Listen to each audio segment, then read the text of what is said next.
The question says pick out the correct statement.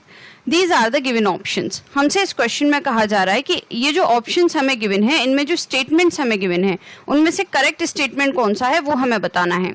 तो यहाँ पे हम ऑप्शन ए की अगर बात करें तो ऑप्शन ए में कहा जा रहा है कि क्लोरीन वाटर अगर स्टैंडिंग रहता है तो ये अपना येलो कलर जो होता है वो लूज कर देता है due to the formation of HBr. तो ये स्टेटमेंट इनकरेक्ट है. इनकरेक्ट.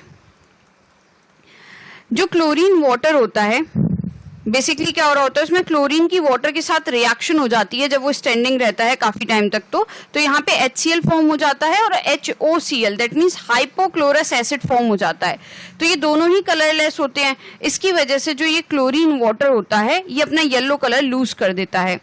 तो यहाँ पे HBr की फॉर्मेशन नहीं होती, इसलिए स्टेटमेंट गलत है. अब ये जो HOCl होता है ये अनस्टेबल होता है, तो ये फर्दर क्या करता है HCl और नेसेंट ऑक्सीजन में जो है ब्रेक हो जाता है. अब ऑप्शन बी में हमसे कहा जा रहा है कि ये जो ब्लीचिंग प्रॉपर्टी होती है क्लोरीन की, ये होती है due to the formation of nascent oxygen. तो जैसा अभी हमने देखा कि यहाँ पे नेसेंट ऑक्सीजन की फॉर्मेशन हो रही होती है, दैट मीन्स ये स्टेटमेंट हमारा करेक्ट है. अब ऑप्शन सी की अगर हम बात करें, ऑप्शन सी में कहा जा रहा है कि ये जो क्लोरीन होती है ये कन्वर्ट करती है SO2 को SO3 में. तो ये इनकरेक्ट है.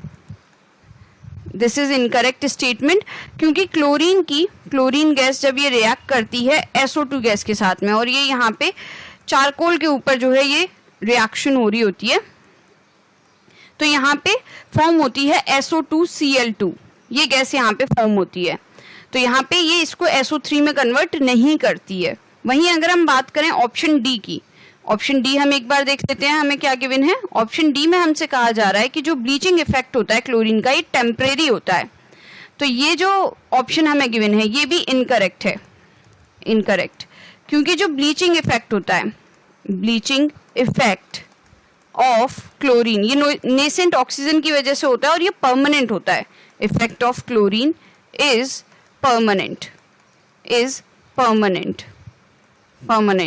तो यहाँ पे जो करेक्ट आंसर है हमारा, अगर हम सारे ऑप्शंस देखें तो इनमें से हमारा करेक्ट आंसर है यहाँ पे ऑप्शन बी.